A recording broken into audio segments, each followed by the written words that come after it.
Tent house का काम होता था, उसमें भयंकर आग लगी हुई थी, जिसको तत्काल टीम ने पाइप बिछाकर बुझाना शुरू किया और ऊपर लगभग 8 लोग फंसे हुए थे, जिनको सीढ़ी लगा के पीछे दीवार तोड़ते हुए बाहर निकाला गया। जब मकान को पूरी तरह सर्च किया गया तो उसमें पहली मंजिल पे और दूसरी मंजिल पे एक महिला, जो वृद्ध महिलाएं थीं, उनको घायल अवस्था में पाया गया, जिनको बाहर निकालकर अस्पताल पहुंचाया गया। जब हमारी टीम यहाँ पहुंची तो बंद था चारों तरफ से, तो फोर्सफुली एंट्री करते समय एक दरवाजा लोहे का था, वो कर्मचारी के ऊपर गिर गया था।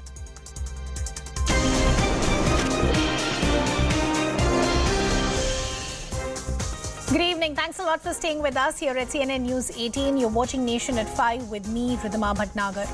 The face-off over the Panchayat polls in Bengal is only escalating with each passing day. Violence, candidates being intimidated, and no fair and free process are the allegations that have been made by the BJP. The Bengal BJP has also released a video alleging that their candidates are being stopped from filing their nomination.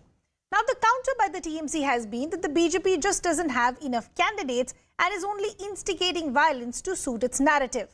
Remember, the Calcutta High Court has also proposed nomination days from 15 to 21st and poll on 14 July instead of 8th of July. The court has also given a proposal that nomination time should be extended till 5 p.m. But war of words continues to erupt between the TMC and the BJP after ruckus outside a temple in Bengal over TMC leader Abhishek Banerjee's visit. Here, the TMC said that the BJP had blocked the temple entry, but the BJP hit back saying the TMC goons had attacked the temple. Amid reports of violence, the state governor C.V. Ananda Bose also warned that no violence will be tolerated and urged all stakeholders to ensure that there is peace and harmony in society. But as allegations and counter-allegations continue to rise, can there be free and fair polls? We'll take that to our guests in just a bit. We're getting some breaking developments now coming in.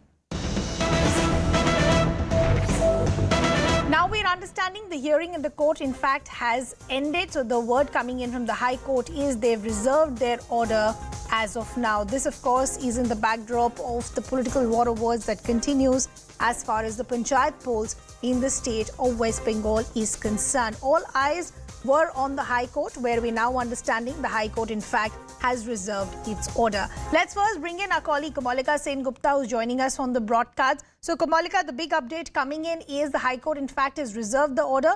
What have we heard from the proceedings?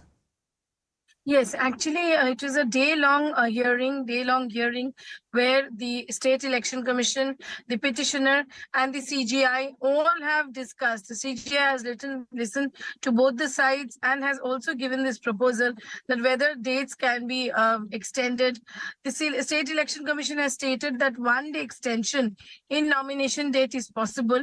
Not only this, they have discussed on the central forces, they have discussed on the casual workers who will be there. They have discussed about the law and order situation also.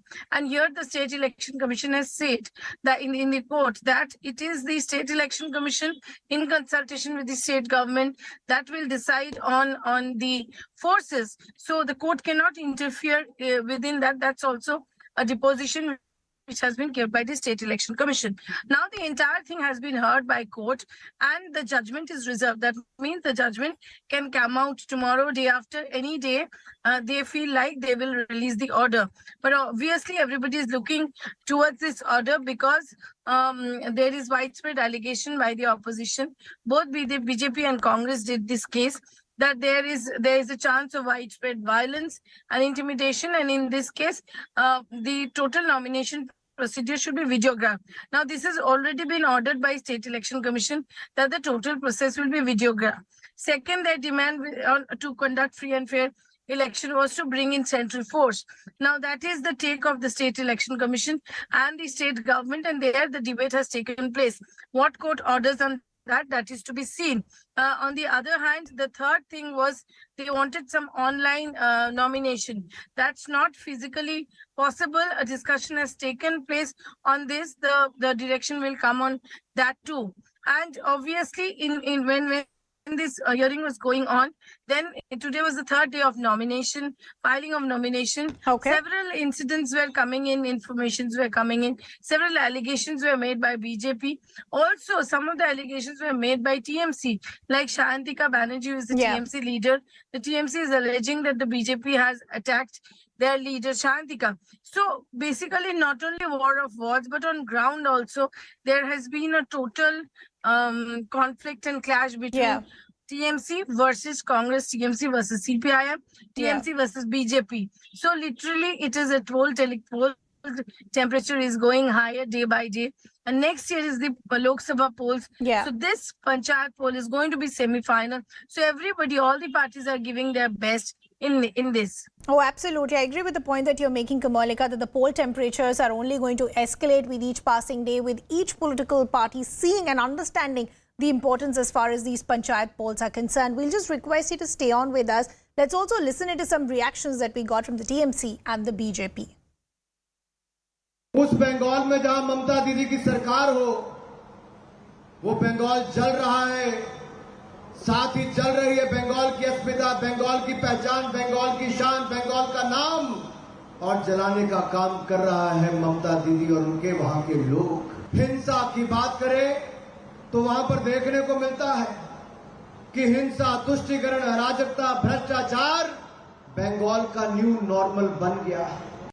Opposition नाटक कर रहा है, उसका पास पूरा candidate नहीं है। आप देखिए, फिगर देखिए, कल रात तक तृणमूल से ज्यादा नॉमिनेशन फाइल तो ऑपोजिशन ने किया है, लेफ्ट किया है, भाजपा किया है, तो तृणमूल ही कम किया है।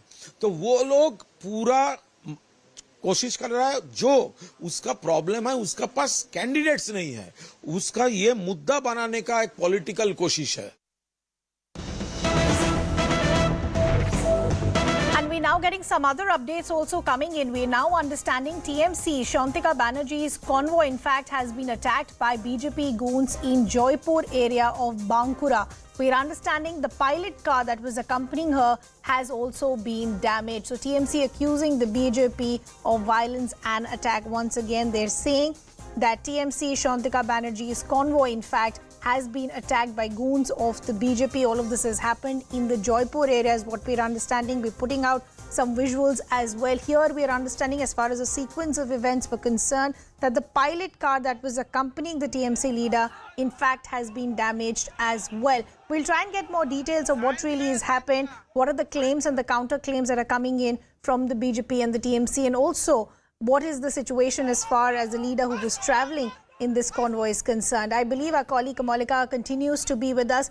Kamalika, help us understand first what really happened and what are the claims that are being made by the TMC. See, this is an allegation by TMC that that this thing has happened. There has been this is an allegation by TMC that Shantika Banerjee, who is their leader, she has been attacked. That is the allegation of TMC. But BJP is saying that nothing like this has happened. I mean, the BJP is not involved in this. Rather, they are not even aware that where Shantika Banerjee is going. So this has happened in Jaipur, and it's not that only BJP making allegation. Now we are seeing that TMC is also making allegation. Like, yesterday the incident which took place when Abhishek Banerjee was going to offer puja in this Thakurbari temple of Mathuas. There he was stopped by the BJP workers. That's what the reporters from the ground is saying.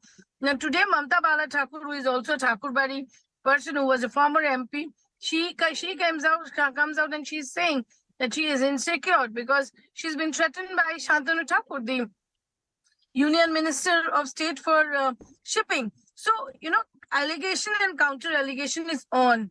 This is TMC's allegation that Shantika Banerjee's convoy has been attacked.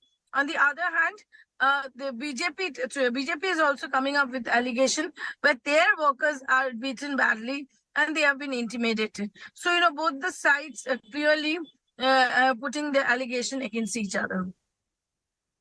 Kamalika, I also want to understand, as you said, allegations and counter allegations that continue to take place as far as intimidation is concerned, violence is concerned. But the larger question is, what is the precedent that is being set as well? If both political parties understand the importance of the Panchayat polls, why are we seeing scenes like these unfold?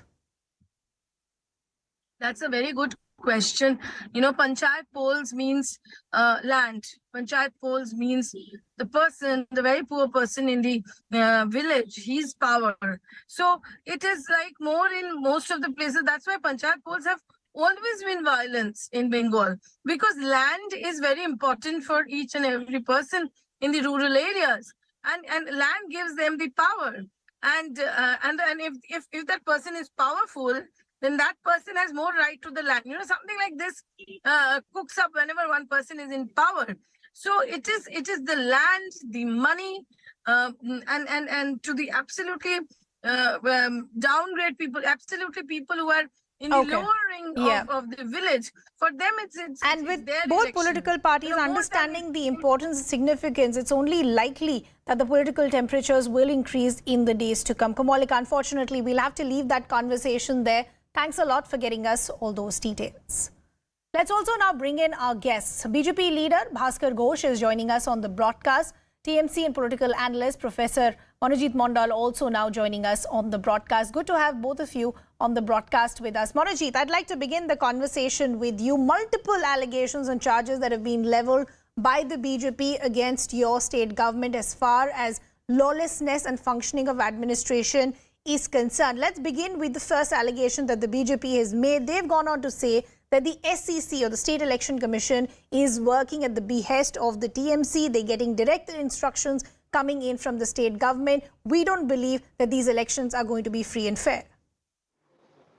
It's absolutely baseless allegation. The State Election Commission has been appointed by the governor of the state, who is apparently their man. Everyone knows this in country, how Mr. Anand Bose is functioning, how he is destroying the academic institutions in the state by singularly taking decision. But that's besides the point. BJP, I think, has been making these allegations for the last 5-6 years about lawlessness, about violence, and so on and so forth. And we have seen after 2016 two major elections, 2019 and 2021. All these elections have been manned by the central forces. They were under Central Election Commission. And you know the results. I think these are BJP's pretexts for not having proper groundworks, not having organizational structure in the booth level. I tell you, and mark my words, they have been only able to field all the candidates in the Panchayat elections. Mark my words. And because of that, they will resort to 2-3 things. Number one, of course, High Court is there. They'll always go to the court to somehow scuttle the election, to muddle the election like they have already done, saying that this particular election commission is a bias. And he has just started functioning 3 days back. Already has become biased. And so you're saying these are dealing tactics that are being adopted as far as the BJP is concerned. Okay, Bhaskar Ghosh, let me bring you in. One sec, Manojit. Bhaskar, let me bring you also in the conversation. The TMC is saying you can do whatever you want. We know these are delaying tactics. You're just not prepared as far as the polls are concerned. All you want is to push the poll dates because you just don't have enough candidates. I'm very surprised to hear that even a professor like Mr. Manojit Mondal is talking about like an uneducated people. Till now, on record, the BJP has nomination of BJP is almost the highest among the 3 political parties. If we do not have any nomination, or we are having lack of our candidate, then this should not happen. What is the main course of action today? What is the main course? The main course is the violence. The day it was announced, 8th of July, the violence started. The first shaheed of this panchayat election is one congressman who was shot at sight, who was shot from the point blank range. And then after, every day it is mounting. And now today, we have seen one fascist decision by the election commissions, State Election Commission, who is working on the behest of the Navarno, the behest of the chief minister. That 1 kilometer before the nomination place, they are applying 144. That means they do not want the democratic system to prevail in this state. They don't want the people should come and support their nominated people. And they are creating that at least the situation will happen in such a way that people will not come out of their house. And that is why we have asked for the online nominations. No, we but, want to avoid but Bhaskar Ghosh, help me understand this. What is the issue of Section 144 has been imposed? Your criticism against the state government has been that there is absolute lawlessness as far as the state is concerned. So if the state government is taking measures to try and contain the situation on the ground, what's the harm? Secondly, as far as these entire allegations that you've made as far as the nomination process, you've gone on to say, one, there was haste in deciding the dates. You said there was no all-party meeting to decide the process. Now you're saying the timeline is also very less. So the question that is being raised by the BJP is the BJP not confident of its prospect as far as the Panchayat polls are concerned? Is it for me? Yes, yes, for you, Bhaskar. Yeah, I repeat. The the time they have allocated for filing the nomination is 39 seconds per nomination. Is it possible? And it shows clearly the intention of the State Election Commissioner, who is working on the behest of the ruling party, that no one should come and nominate. And to further add up to this particular crisis, they have imposed 144 1 kilometer before the nomination. That means they don't want to allow any opposition to file the nomination at all. Only the TMC will come and they will file the nomination. Everyone will be stopped 144 1 kilometer before the nomination points. This itself shows the present government is now operating in three modus operandi. Number one, the police is functioning.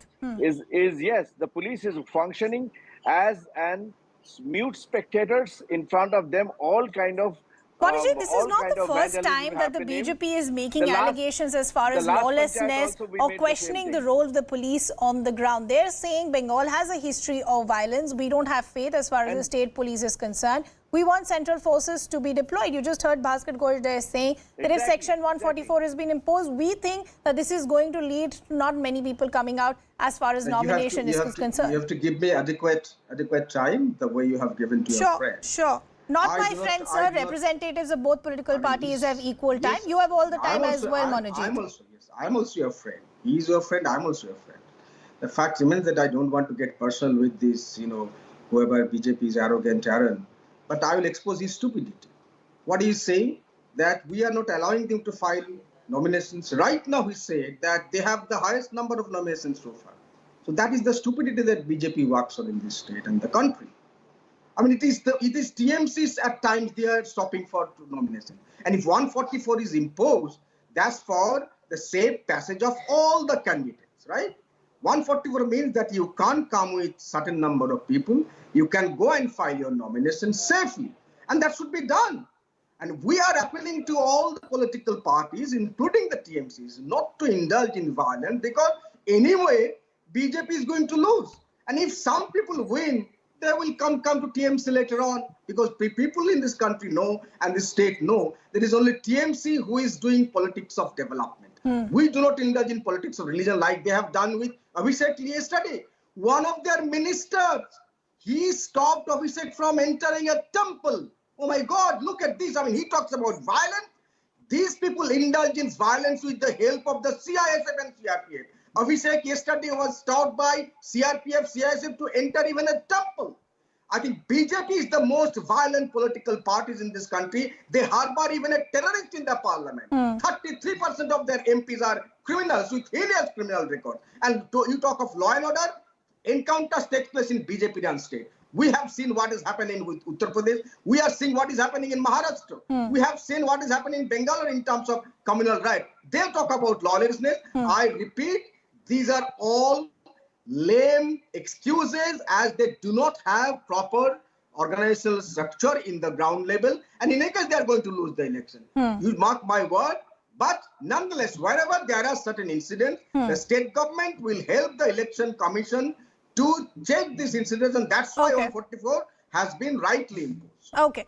Now, Manojit, you will appreciate that I gave you adequate time. I'll go back to Bhaskar. I'll go back to Bhaskar now. Bhaskar's allegations continue to trickle as far as even the TMC is concerned. Just about a few minutes ago, we broke details of the allegations that are coming in from the TMC, where they're now claiming that one of their leaders, Convoy, was in fact attacked, and they're saying this is the working as far as the BJP goons are concerned. They're also saying The pilot car that was, moving with that particular leader, Shantaka Banerjee, has been damaged as well. So the TMC's question to the BJP is, can they really claim to be holier than thou if they're indulging in violence themselves? First of all, let me tell you, this incident, what he's showing, has happened with the BJP leaders, right from JP Nadda to Dilip Ghosh to Sukanto Majumdar, innumerable number of times. So when BJP is suffering from this kind of violence, pre-poll and post-poll violence, and common sense, how we can indulge in this kind of during poll or pre-poll violence, because we have been hugely affected. 1,000 of our workers have been dead, have been faced death penalties, and 10,000 of our workers are now really behind the bars. So how we can do this kind of thing? And if we do it, what the police was doing there, that's what I'm telling you. What the police functions over there, if we have attacked the pilot car and the VIP, then what the police? Let them make the arrest and make proclamations. What they are not doing it, because they know this is not BJP, this is the goons of TMC under the camouflage of BJP. They are doing and me contract. And that's why the whole thing is not been interrogated, investigated by the police. Now, my first question, what he told, that how we have able to file the nomination such a high number. Last election, Panchayat election also, we filed a 15,000. We have not filed, we have managed to file 15,000 nomination, and more than 5,000 people has owned out of it, but we are not allowed to form the Panchayat board. This is the level of violence they do it as a post-poll and pre-poll and during poll violence. Okay. Now today poll violence is the biggest allegation as far as the BJP is concerned. And Monojit, before I wrap the discussion, I want to understand, considering the fact both political parties understand the importance as far as the Panchayat polls are concerned, both see it to be the semi-finals before the big elections that happen. If these episodes of violence continue to be reported, law and order is a state subject. What are the kind of optics that are being sent out as far as your state government is concerned? Ridhima, you and I know in this country that despite some incidents, yes, some incidents do take place, but take records of voting percentage. Highest in the country is Bengal, whether it is Panchayat election, assembly election or parliamentary election, right? That doesn't mean that we are supporting violence. It has come down drastically. If you take the statistics starting from 2003 to 2018 and now, and the person that was killed very unfortunately 2-3 days back, this has got nothing to do with politics. This has got nothing to do with politics. You are giving distorted statistics. 1,000 people have been killed. How many of TMC leaders are arrested? All the inquiries are being done by CBI for the last 3-4 years. They talked about post-poll violence. Who is investigating into post-poll violence? It is CBI under the directive of the High Court. How many TMC leaders are behind the bar? Not a single one. So these are narratives that they at times create to suit their purpose. Because I repeat, BJP won't be able to contest in all the seats.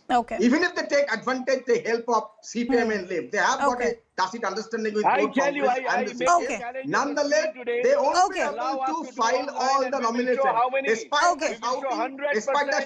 Both political parties extremely confident as far as their prospects in the Panchayat polls are concerned. As far as the High Court is concerned, we just got an update that they've reserved its order. So we really have to see which way the court also goes. Unfortunately, I will have to leave that conversation there. Bhaskar Ghosh and Monojit Mandal, always a pleasure speaking to both of you. Let's also now take a look at some other political reactions. Shishipajya, please tell us that Anurag Thakur, who is the minister, is saying that Bengal Panchayat polls means violence, and as poll dates are coming near, violence and corruption, that's what is increasing. You know, it's very unfortunate because Honorable Minister, the Union Minister, looks at it with a different kind of a lens and looks through the political lens, obviously. And there is a concerted effort of the BJP as a political party and of the union government to continuously malign Bengal. Now, this is now a downright agenda of theirs. It can be polls, it can be it can be the central deprivation of funds owed to Bengal. In fact, you know, they continuously complain that they are unable to, file nominations. But if you even check the list with the State Election Commission of West Bengal, you look at the numbers of the various parties who have and their candidates who have filed nominations. In fact, Bharatiya Janata Party till yet has filed the most nominations. Violence हुआ आपने देखा, और इस Calcutta high court ने पांचों जांच का जो खंडपीठ बना था उनका डायरेक्शन एनएचआरसी का रिपोर्ट, बंगाल में कानून बोल के कुछ नहीं है, यहाँ जो रूल ऑफ लॉ नहीं चलता है, जो रूलर है उसका लॉ ही चलता है। इसलिए गांव पंचायत चुनाव निष्पक्ष कराने के लिए सेंट्रल फोर्स और कोर्ट का मॉनिटरिंग ये वेरी एसेंशियल है। स्टेट इलेक्शन कमीशन को टीएमसी ने अपने फ्रंटल ऑर्गेनाइजेशन बना दिया, इसलिए वहां से कुछ रिलीफ बंगाल की डेमोक्रेसी में मिलने वाला नहीं है। কেন্দ্রীয় বাহিনীর জওয়ান জুতো পরে ঠাকুরবাড়ির মন্দিরে প্রবেশ করেছে, আমি টুইট করেছি, ছবি আছে দেখবেন। তার জবাব আগামী দিন দেবেন কি দেবেন না? এরা ভাবছে আমরা যা ইচ্ছা তাই করব না। যখন চাইবো টাকা বন্ধ করে দেবো, যখন চাইবো কেন্দ্রীয় বাহিনীকে জুতো পরে মন্দিরের ভিতর ঢুকিয়ে দেবো। বাপের সম্পত্তি নাকি, পৈতৃক সম্পত্তি? শান্তনু ঠাকুর যদি ভেবে থাকে যে আমি অভিষেক বন্দ্যোপাধ্যায়কে আটকাবো আর অমিত শাহকে পা চেটে ঢোকাবো, আগামী দিন মানুষ জবাব দেবে। আমি মানুষের উপর ছেড়ে দিয়ে যাচ্ছি। He wanted to pay his respect at the Matua temple. Shantanu Thakur, the union minister, he gathered some people and prevented him from entering the main temple. Abhishek could have forced his way, but he did not do so. He went to a temple next door and did puja and visited Bodoma's room. What Shantanu Thakur did with the help of central forces was totally wrong. We're now getting some breaking developments coming in, where we now understanding the Prime Minister chaired a very crucial meeting to review the preparedness in the wake of the approaching cyclone. Our teams are ensuring safe evacuations from vulnerable areas and ensuring maintenance of essential services. That's the word of reassurance that has been given by the Prime Minister. He's of course also said that we're praying for everyone's safety and well-being. Remember, just a short while ago, you had the National Crisis Management Committee under the chairmanship of the Cabinet Secretary Rajiv Gauba also, who met and reviewed preparedness of the government of Gujarat and central agencies and ministries, and now the Prime Minister also chairing a key meeting. Our colleague Arun Dhanta now joining us on the broadcast. Arun, what are the other details that you're picking up? Well, that's right. As we know that the preparations for the cyclone Biparjoy is something which Prime Minister Modi has taken cognizance of, and there was a meeting which happened under the leadership of Prime Minister Modi regarding the preparations, on the side of the agencies, and therefore Prime Minister Modi, asked the agencies to undertake all the efforts to mitigate the impact of a cyclone, and Prime Minister also ensured that all the involved agencies in this take all the possible measures to ensure that people living in those vulnerable locations are safely evacuated, and also importantly, to ensure the maintenance of essential services, with the preparation, with the preparedness for their immediate restoration, post the damage or post the event. And in fact, Prime Minister Modi has also taken briefing from the officials about their planning and the strategy, that how they are actually planning to control the situation when the cyclone hit, as we're learning in the Gujarat or any other part of the country. And therefore, this meeting has been very, very important. And Prime Minister Modi has been satisfied with the preparations. The clear instructions has been given by the officials to take all necessary measures. Okay, Arun, we'll leave the conversation there. Thanks a lot for getting us all those details. Time for us to slip into a very short break. We're coming back with lots more.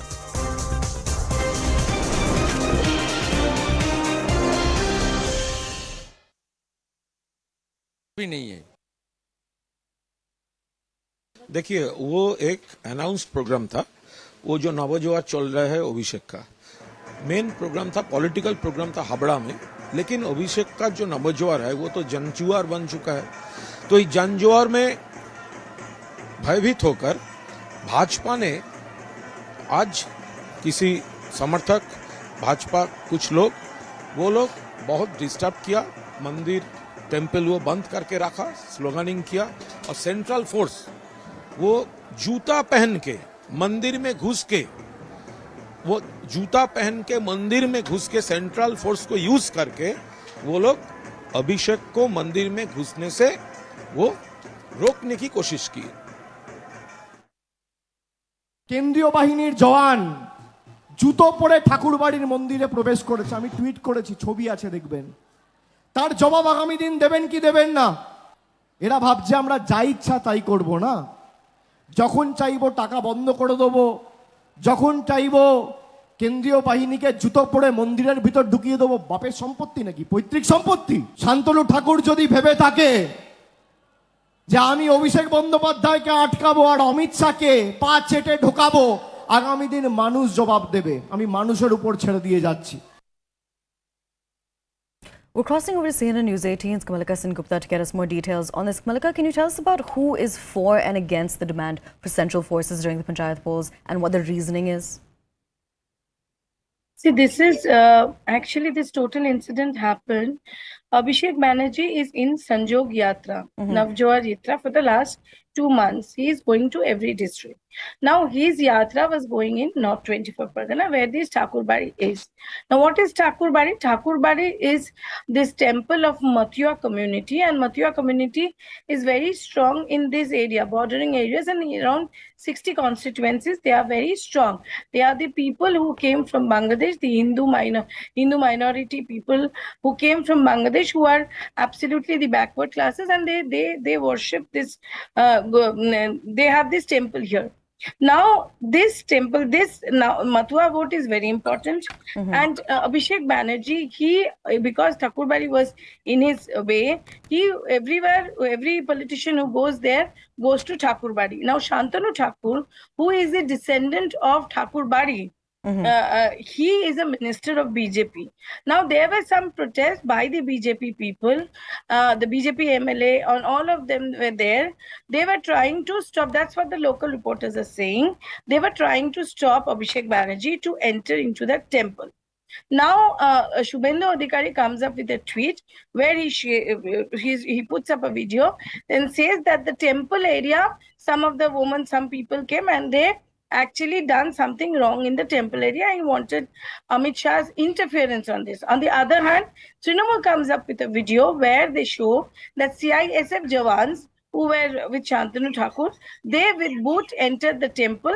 As the political face-off continues over the Panchayat elections in West Bengal, the state's election commission will be submitting its report today over the requirement of central forces during the Panchayat polls. Now, the Calcutta High Court had issued a directive to see whether the calendar of polls can be reorganized or not, since opposition has claimed that less time has been given for filing nominations. Now, meanwhile, a war of words has erupted between the TMC and the BJP after ruckus took place outside of a temple in Bengal over TMC leader Abhishek Banerjee's visit. Major chaos had broken out between the supporters of the TMC leader Abhishek Banerjee and supporters of the Union Minister of State of Ports, Shipping and Waterways, Shantanu Thakur, and members of the Mathua Mahasangh.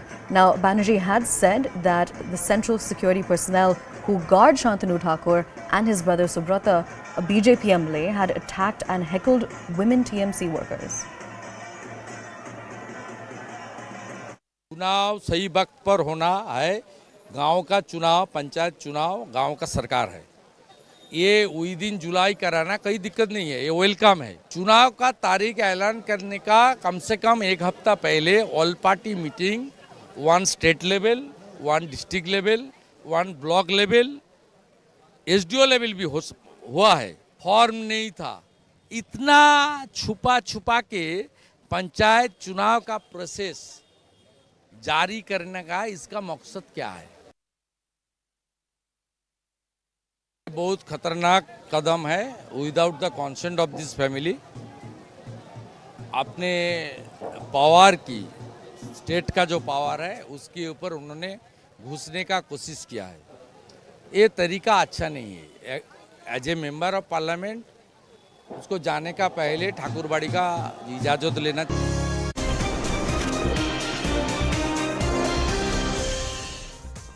Well, Welcome back. Thanks a lot for staying with us. Now, days after an interstate manhunt was launched by the Uttar Pradesh police, the key accused in the conversion racket, the 23-year-old Shahnawaz Khan alias Baddo, was nabbed by the Ghaziabad police in Maharashtra's Thane and is in transit remand till the 15th of June. The police is also going to be probing any international links, if any, to the case, beyond figuring out whether there's another individual or set of individuals who are also at the helm as far as this conversion racket is concerned. The Ghaziabad police has arrested a Maulvi with the code name Nanni in this case. In his interrogation, Khan's name has also cropped up. CNN News 18 has also accessed footage of Shahnawaz before his arrest. He had been hiding in lodge with his brother under a different identity. Remember, he was also interrogated by Maharashtra ATS, the Uttar Pradesh ATS and the IB last night as well. So let's now break down some key details. First, what was this manhunt all about? What really were the evidences that the police officials on the ground had, which actually led to Baddo or Shahnawaz Khan in fact being caught? Let's first begin with what happened in Uttar Pradesh. In Ghaziabad, there was an FIR that was filed against Shahnawaz, and that was filed about 10 days ago. After that, the police officials didn't have a lot to work with. The entire action then soon shifted to Maharashtra in Mumbai, where the residence of Shahnawaz was found. Here, multiple raids were conducted as far as the officials were concerned. Once again in Maharashtra, in Mumbai, from Mumbai, the action moved to Worli, where the location was tracked by the Ghaziabad police. After Worli, the entire action then shifted to Alibag, where we are understanding Shahnawaz in fact had fled from Mumbai. He hid in Alibag for a while in a local lodge. Here we are understanding he'd even changed his identity, and this is what many sources within the police are telling us. This is what finally led to him being nabbed. As we pointed out earlier, there is a transit remand till the 15th of June as well. Now let's break down the other set of crucial details, which is what has this man, this mastermind, already told officials and cops on the ground? What was this modus operandi? How did the accused actually work with the victims, and what were the kind of conversations that he had with the victims? The first revelation that has been made is contacted victims on online game Fortnite. Now, this is what has led the investigation to also think, was this only one gaming application or possibly other gaming apps that were involved as well? The other revelation that has been made is mobile numbers were shared by victims. We'd already broken details in terms of what were the kind of specific instructions that were given to these victims, these minors, and how they were eventually converted. The other revelation also is the communication begins on the Discord app, and we've already broken down those conversations that happened on WhatsApp and Discord and what were the clear instructions that were given by the accused to the victim. The other revelation that has also been made is contact on Valorant gaming app by December 2021. Currently, the investigating officials are looking into two things. One, as I pointed out, was it just one gaming application or many others as well, other platforms as well? And the other aspect that they're currently looking into, was it just one person or a larger nexus of people? The other revelation that we're also now picking up is once the ISPOC target had been reached, the victims were lured. There are multiple code words that were used as well. Preachings of Islam and the Quran were very, very rampant as far as these conversations were concerned. Victims were told about religious conversions, as I pointed out. Preachings of Zakir Naik, multiple videos and clips were also shared with the victims by the accused as far as these conversations are concerned. Some other details that we're also picking up that will help piece together the sequence of events as far as Shahnawaz was concerned and how he managed to actually escape the clutches of the police officials over the last couple of days. We're understanding the accused Shahnawaz in fact bought a new SIM card. As we pointed out, when he was found, he was in fact hiding in a lodge held by his brother under another identity to make it difficult for the officials to catch him. The Thane police traced his location in Alibag. As I pointed out, it all began in Ghaziabad, moved to Maharashtra, eventually ended in Alibag. Multiple teams on the ground that were working. There were 2 teams that were formed. 5 cops were had been assigned as far as this task is concerned. What we're also understanding is lodges and cottages were searched in Alibag. In one of those lodges, Shahnawaz in fact was picked up. This is where he was arrested from. Police then held Shahnawaz and his brother from a lodge. As we pointed out, this is where he was in fact using another identity. He was being held by his brother as well. And currently the investigating officials are looking into the other people who could be involved in this nexus and whether there are any international links as far as this case is concerned. The police has also detained a SIM card provider. As we pointed out, these were all the tools that were used by Shahnawaz to try and trick the police officials on the ground. Before we bring in our colleagues and guests, we're getting some other breaking developments also now coming in. And these are some inside details that we're picking up as far as the investigation into this alleged racket is concerned. The Ghaziabad police, we're understanding, has received a complaint against the accused from different places. The Uttar Pradesh Police Cyber Cell Forensic Unit has also started an investigation on the financial aspect as far as this racket is concerned. At least 7 bank accounts are currently under the scanner. Anshul is joining us on the broadcast. Anshul, give us the details. So yes, this is being seen as a big move by the Ghaziabad police that they have finally managed to get their hands on the main accused in the Ghaziabad conversion racket, that is Damoh. But that battle is still half won because there are several questions that needs to be answered at this point in time. Because remember, the kind of modus operandi that has come to the fore, it is the first time that the Indian government or any, for that matter, any investigating agency across the country has gotten hold of such a new nexus. So yes. Today, Shahnawaz is what we have been told will be brought from Mumbai to the national capital, in fact in Ghaziabad, and from Ghaziabad he will be kept at an undisclosed location, is what we have been told, because the law and order situation is something that the local authorities fear, and hence he will be kept at an undisclosed location. Till this point, 7 bank accounts have been recovered. With these bank accounts are directly or indirectly linked to Shahnawaz and his associates as well. So police at this point in time believes that this is a big nexus. In fact, the threats of this nexus could actually expand could go across the borders as well. And that is the reason why we are awaiting for that detailed interrogation to happen. So yes, the next few days are going to be very, very crucial as the Ghaziabad police is going to interrogate Shahnawaz and they are seeking that information that if at all any other people were also involved in this entire racket, and if at all other kids were also have fallen victim to this racket, because till now the names of 5 kids have been identified by the Ghaziabad police. 2 of them are from Ghaziabad and one from Malad in Maharashtra as well. So it is expected that there might be more kids who might be a part of this entire nexus. Okay, Anshul, we'll have to leave that conversation there. Thanks a lot for getting us all those details. Let's also now bring in our guests. We have the former DGP of Uttar Pradesh, Arvind Kumar Jain, now joining us on the broadcast. We also have the founder of the Cyber Sathi Foundation, NS Nappinai, also now joining us. Good to have both of you on the broadcast with us.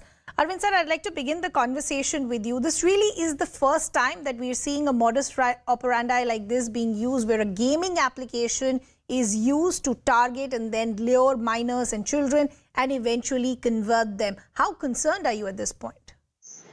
It is very concerning, and I think it has been unraveled for the first time in the country, and that too at a place like Ghaziabad.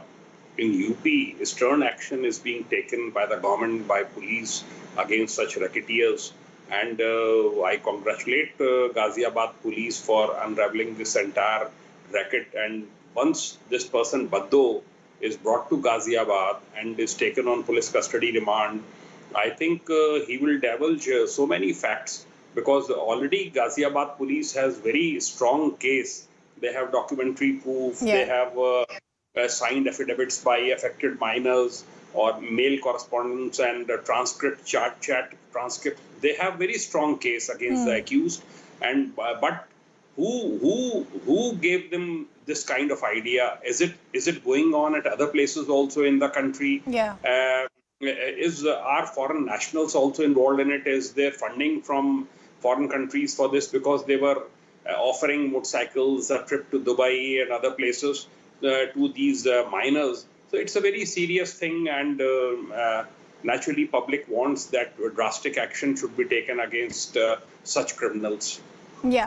But what does it tell us as far as the modules that are operating on the ground? Because their intent is very, very clear. You target minors and then you convert them eventually on gaming applications quotes from Islam and Quran are being put out. Preachings of Zakir Naik, his clips are also being sent out. Code words are being used. How do you think the officials on the ground will be able to crack down the nexus? And do you believe that this is a larger nexus at play with international links as well? If there is larger nexus, if there are international links, if they are proved, naturally NIA will also will be roped in. IB is also looking into it. ATS UP is also involved. ATS Maharashtra is also involved.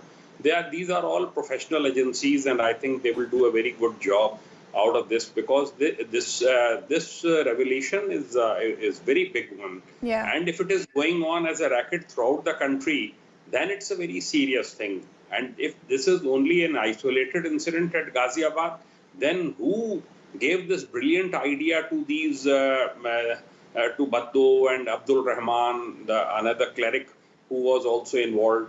How could they motivate such young minors to sleep at mosque and to convert? Yeah. So all this needs a deeper probe, and I think Ghaziabad police, with the help of cyber security cell and NIA, will do a very fine job, and an entire racket will be unraveled. Okay.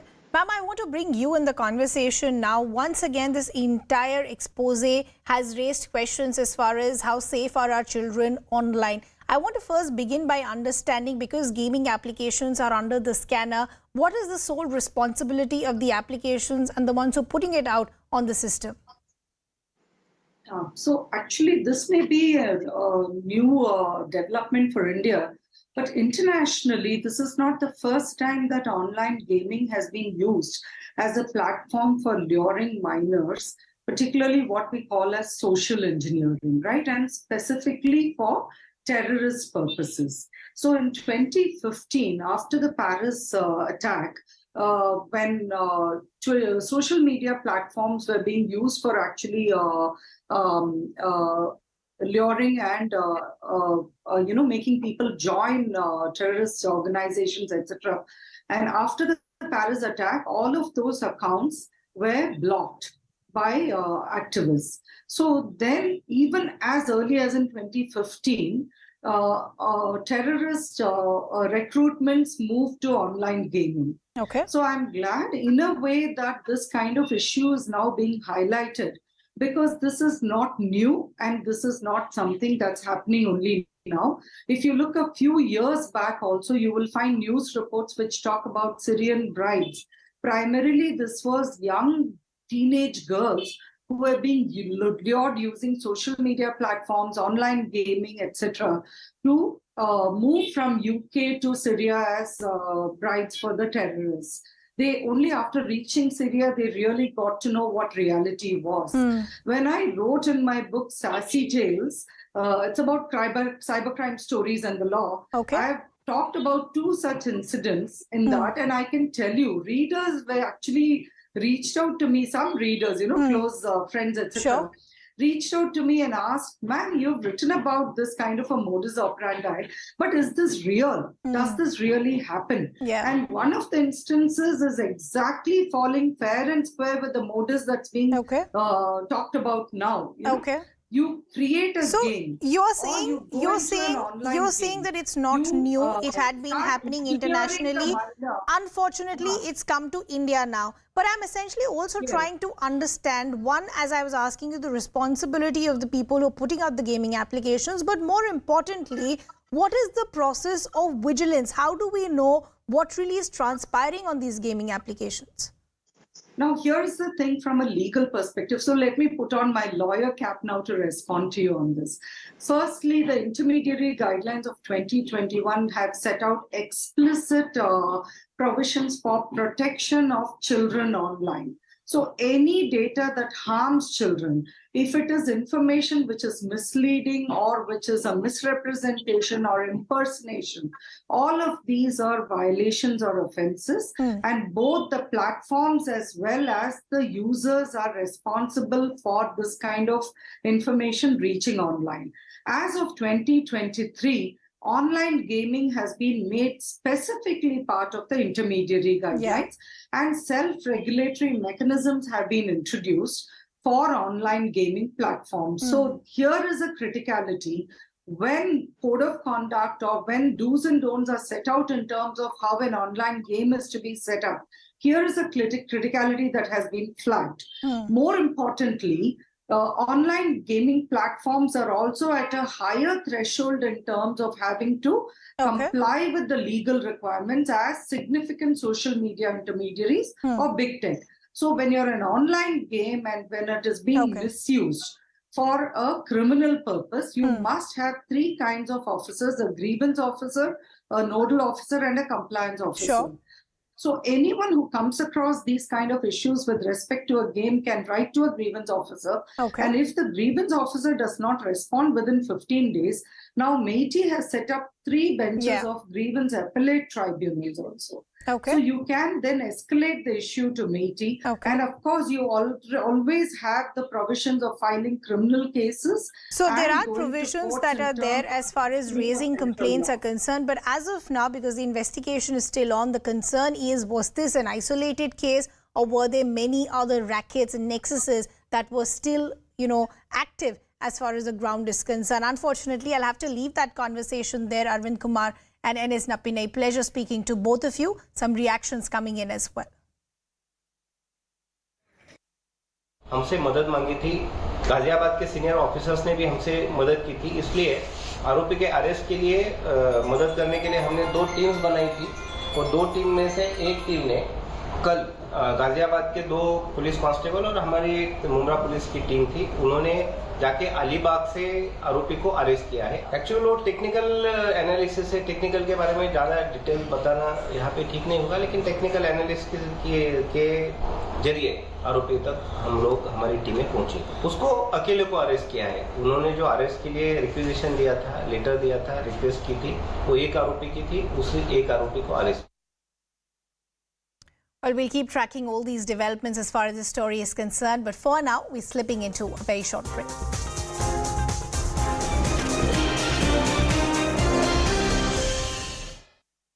अभिषेक का जो नवजुआर है वो तो जनजुआर बन चुका है।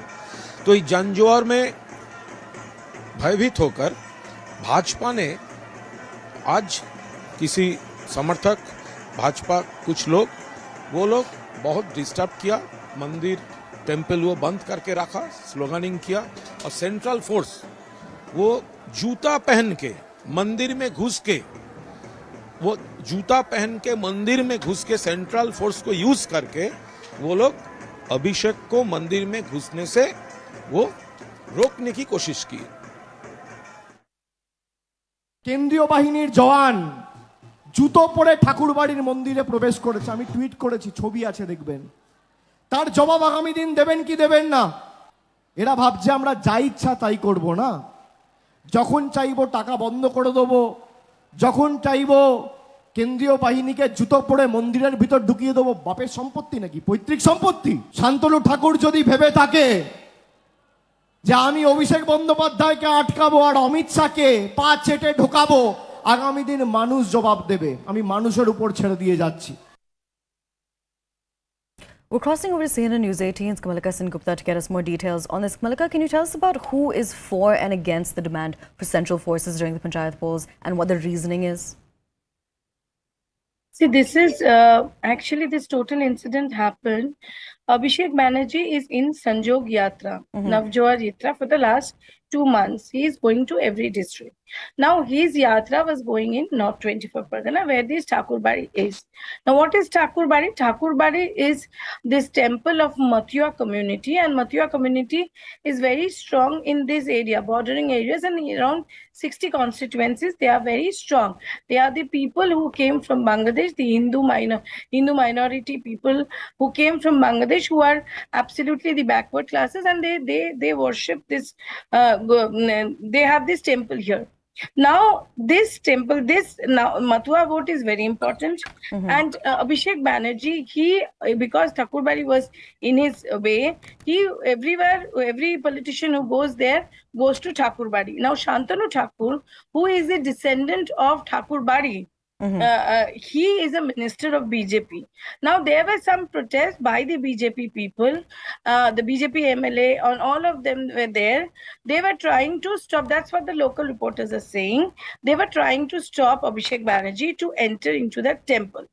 Now, Shubhendu Adhikari comes up with a tweet where he puts up a video and says that the temple area, some people came and they actually done something wrong in the temple area and wanted Amit Shah's interference on this. On the other hand, Trinamool comes up with a video where they show that CISF Jawans who were with Shantanu Thakur, they with boot entered the temple. As the political face-off continues over the Panchayat elections in West Bengal, the state's election commission will be submitting its report today over the requirement of central forces during the Panchayat polls. Now, the Calcutta High Court had issued a directive to see whether the calendar of polls can be reorganized or not, since opposition.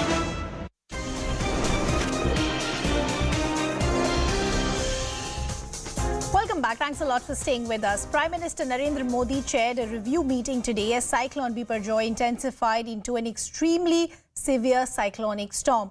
Biparjoy is all set to make landfall in Gujarat, whereas Mumbai is put on high alert. The cyclone is very likely to cross Saurashtra and Kutch and the adjoining Pakistan coasts. Meanwhile, flight operations in Mumbai were affected last evening due to rough weather, with the cyclone gushing over the Arabian Sea. Heavy rain and strong winds were reported in the city as well. Biparjoy cyclone को लेके सारी तैयारियां हो गई हैं। फिलहाल हम कच्छ के इलाके में हैं, जो कच्छ का नलिया और जो मांडवी है उसमें काफ़ी असर दिखने वाला है। मांडवी के अंदर जो अभी समुद्र है वो आप देख सकते हैं कि किस तरह से बिल्कुल करंट देखने को मिल रहा है, इसमें जो है उछाल देखने को मिल रहा है। सामान्य तौर पे ये मांडवी का बीच बिल्कुल शांत रहता था, लेकिन आज से ही इसकी शुरुआत होगी। आपको जो समुद्र में करंट देखने को मिल रहा है। फिलहाल 2 दिन का और समय, उसके बाद जो है वो जो कच्छ से गुजरने वाला है बिपोरजॉय साइक्लोन, ऐसी बात सामने आ रही है और काफ़ी आक्रामक बन के जो आगे आ रहा है, जिसको लेके जो तंत्र है वो सारी तैयारियां कर चुकी है। साइक्लोन बिपरजॉय को लेकर अब स्थिति स्पष्ट हो चुकी है कि ये साइक्लोन गुजरात के तटीय इलाकों से गुजरेगा। उस वक्त उसकी रफ्तार 135 किलोमीटर प्रति घंटे की होगी। वो कई इलाकों में तबाही मचा सकता है। फिलहाल आपको हम विंडी की एक इमेज दिखा रहे हैं कि कैसे ये मूव हो रहा है। देखिए, आप 13 और 14 तारीख का मोमेंट भी देख लीजिए। ये जैसे जैसे ये पास में जाता हुआ साइक्लोन आपको गुजरात के तटीय इलाकों में दिख रहा है। ये दरअसल अभी 12 तारीख है। 13 तारीख यानी कल किस तरीके से यहां पर मूवमेंट होगा वो भी देख लीजिए। और 14 और 15 पर नजर लगाइएगा। ये मूवमेंट है वो गुजरात के तटीय इलाकों को छूता हुआ, और खासतौर पे 15 तारीख को गुजरात के तटीय इलाकों को दिखता है, यहां पर दिख रहा है। और इसकी ये आपको मैं बता दूं, ये जो चीज है आपको जो रेड लाइन के साथ बीच में दिख रहा है, ये दरअसल इसकी आई है। ये इसकी आई है जो उसकी मूवमेंट फिक्स करते हैं, और वो अभी गुजरात के तटीय इलाकों में खासतौर पे इन कर्व पे और पहले ये जा रहा था मस्कत की ओर, फिर जा रहा था वो कराची की ओर, अब ये ड्रिफ्ट करता हुआ कराची की ओर, यानी अब ये इस तरीके से मूव होता हुआ दिख रहा है। કાલે આખો દિવસ અમે લોકો ફિલ્ડમાં જવાના છે। આ તમામ વ્યવસ્થાઓમાં ખાસ કરીને નાગરિકોના સહયોગની જરૂર છે। દેવભૂમિ દ્વારકા એ કરોડો લોકોની આસ્થાનું કેન્દ્ર છે। મારી સૌ નાગરિકોને વિનંતી છે કે 16મી તારીખ સુધી આપ દ્વારકા ખાતે પ્રવાસ કરવાનું ટાળજો।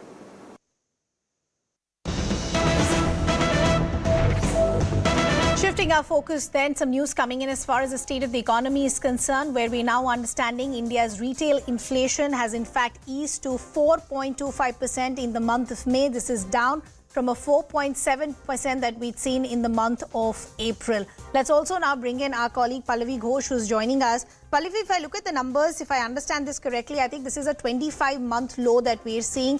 Help us understand the factors that have contributed to this. In fact, this was something which was predicted by the RBI governor a few days back, when he said that there are many factors which are responsible for the easing down of the inflation figures. Crude oil prices, for example, productivity, for example, industrial consumption, production having increased. So these are the factors which become the benchmark on deciding the inflation figures. But take a quick look. You're doing a comparison to April 2023 figures, but if you look at a year back, same time, May 2022 figures, that's a steep fall. 7.04% was the inflation. Then it's now come down steeply to 4.25. essentially corroborates the government's view that there has been a green shooting of the economy. So on multiple factors, whether it's on the GST collections, that's seen an increase. Whether as far as inflation figures is concerned, that's seen a decrease. The manufacturing index is also going to be increasing. The consumption is going to increase. So the government has a reason to cheer, particularly, I would say, Ridhima, in an election year. But Pallavi, I'm also looking at the IAP numbers, which in fact have grown by about 4.2% as far as the month of April is concerned, compared to about 1.7% in March. Could you help us with those numbers as well? So what, also again, I'm going back to what the RBI governor had said, and the finance ministry had also said that there was a sense of caution which needs to be exercised, which was also taken note of. There are many factors involved. The El Nino effect, that's one. Facing the war, for example, in Russia and Ukraine, that's another important factor. India's somewhat dependent still, kind of dependent still on the world crude oil prices. True. These are the very important factors which the government says we need to keep in mind, because it's not going to be an all-cheer picture, but certainly reassuring. Pallavi, we leave the conversation there. Thanks a lot for getting us all those details. Well, with that, it's a wrap from my side, but news continues here on CNN News 18. Viewpoint is up next.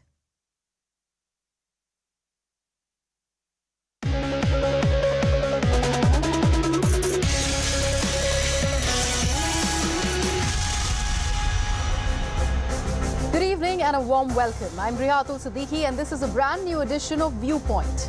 Our focus today is on the state of West Bengal.